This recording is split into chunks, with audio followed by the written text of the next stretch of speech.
Cuando decidimos como sociedad que era aceptable que 1 de cada 5 uruguayos trabajara en las sombras del Estado, ¿en qué momento exacto naturalizamos la idea de que departamentos enteros, Cerro Largo con su 39%, Soriano con su 37%, Rivera con su 36%, pudieran operar como economías semiclandestinas dentro de las fronteras de la República? Y estas, señores, no son preguntas retóricas para llenar espacios en la columna dominical. Son preguntas fundacionales de un país que ha perdido la capacidad de escandalizarse ante su propia desintegración. Porque eso es lo que nos revelan los datos del INE de junio-agosto 2025. Una nación partida en dos, donde Montevideo presume su 15% de informalidad, como si fuera una medalla de primer mundo, mientras el interior profundo se hunde en una precariedad que no tiene nombre técnico sino hambre y angustia. Y cuando hablo de partida en dos, señores, no estoy recurriendo a la metáfora fácil del centralismo versus el interior. Estoy describiendo con la frialdad de un anatomista la descomposición del tejido social uruguayo en geografías inconexas, en mercados laborales que no se hablan entre sí, en ciudadanías de primera y de segunda clase que comparten bandera pero no destino. Y debo decir, señores, que el escenario es tan grotesco que merece detenerse en sus detalles macabros. 33 combina una informalidad del 27,9%, con un desempleo del 14,1%, el más alto del país. Como si la ausencia de Estado pudiera coexistir pacíficamente con la ausencia de futuro. Maldonado, esa vitrina turística que vendemos al mundo como postal de desarrollo, esconde un 29,5% de informalidad detrás de sus atardeceres de Punta del Este y sus promesas estacionales que se evaporan con el último charter de marzo. Y mientras tanto, en Torre Ejecutiva, alguien, no sabemos quién, porque la responsabilidad política se ha vuelto un ente fantasmagórico que nadie encara, sigue lanzando programas con nombres marketineros. Uruguay Impulsa, Jóvenes en Red, Yo Estudio y Trabajo, etc. 5.500 cupos, señores. Ese es el número mágico del último lanzamiento de Uruguay Impulsa. 5.500 personas que recibirán contratos de 12 meses, subsidios estatales, capacitaciones genéricas de habilidades blandas, ese eufemismo contemporáneo para decir aprende a llegar temprano y sonreír, y que según los propios datos del MIDES del 2024 tendrán un 72% de probabilidades de volver exactamente al mismo lugar del que partieron cuando termine el año. Porque estos programas, y aquí Giovanni Sartori nos daría la razón desde su tumba, no son políticas públicas sino paliativos políticos. Son la versión laboral de la aspirina que calma el dolor de cabeza sin preguntarse si el paciente tiene un tumor cerebral. Y el tumor existe, señores. Se llama rigidez laboral, se llama educación obsoleta, se llama desconexión estructural entre lo que el país produce y lo que el país necesita producir. Mientras las empresas tecnológicas uruguayas reportan 12.000 puestos vacantes y escuchan nuevamente 12.000 empleos, buscando personas, no personas buscando empleos. En el barrio Peñarol, a las 6:30 de la mañana de un lunes cualquiera, se levanta un ciudadano de 24 años, hace fila en el MIDES, con su hijo en brazos y su currículum bajo el otro para inscribirse en el mismo programa del que egresó hace un año. Y cito,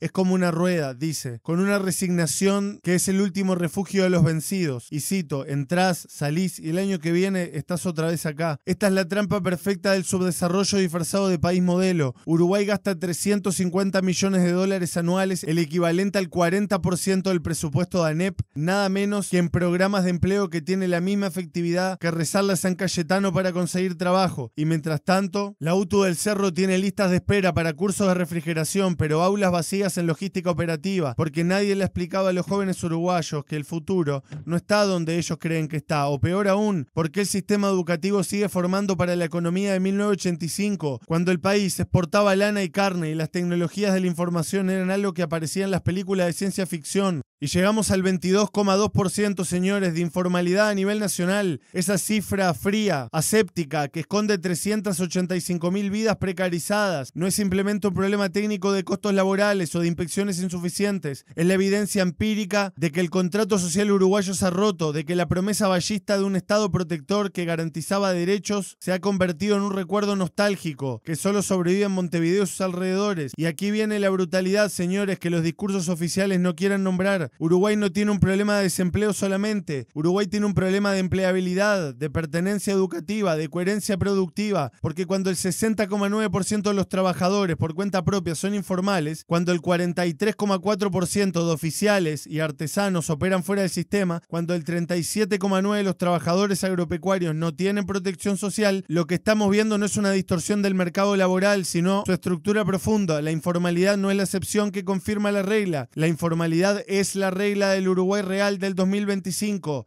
ese que queda más allá del puente Santa Lucía. Los tecnócratas del INE, con su honestidad estadística que hay que celebrar aunque incomode, advierten que las diferencias regionales deben observarse en el mediano plazo y no como un ranking estático. Traducción: no se escandalicen tanto, esto siempre ha sido así, y tienen razón, señores, lamentablemente, esto siempre ha sido así. Porque algo sea crónico no lo hacemos menos grave, al contrario, lo vuelve más urgente. Un país que acepta que Cerro Largo tenga casi el triple de informalidad que Montevideo no es un país con problemas regionales, es un país con problemas existenciales. Mientras tanto, existen destellos pequeños, frágiles, casi anecdóticos, de que otro camino es posible. La fábrica escuela de Durazno, donde estudiantes pasan 4 días semanales en planta y logran un 94% de inserción laboral. Nueva Helvecia, que redujo su desempleo del 12 al 5% en 3 años, mediante la coordinación entre empresas, educación y Estado. Estos no son milagros, señores, son pruebas de concepto de lo que podría lograrse si alguien, en algún lugar de la torre ejecutiva, tuviera el coraje político de admitir que todo el modelo actual no funciona y que hay que refundarlo desde cero. Pero ese coraje no aparece, señores, y en su ausencia seguimos administrando la decadencia con panoramas que suenan bien en las conferencias de prensa, pero que no mueven la aguja estructural. Seguimos fingiendo que subsidiar 12 meses de empleo precario es equivalente a crear las condiciones para que ese empleo sea sostenible, digno, con proyección a futuro.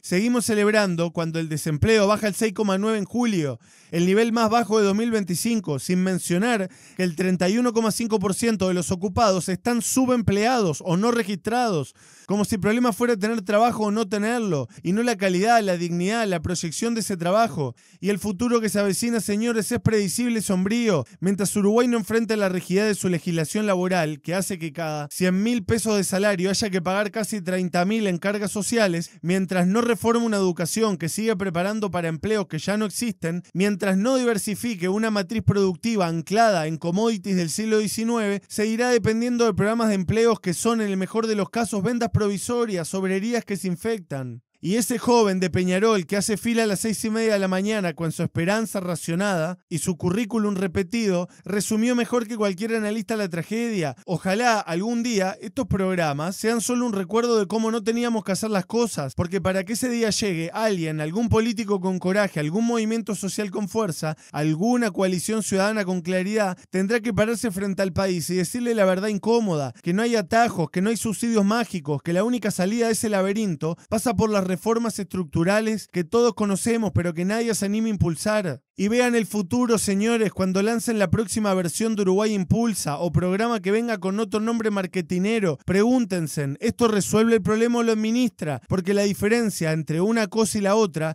es la diferencia entre un país que construye un futuro y un país que simplemente posterga su fracaso. Y Uruguay, en este momento preciso de su historia, está eligiendo lo segundo.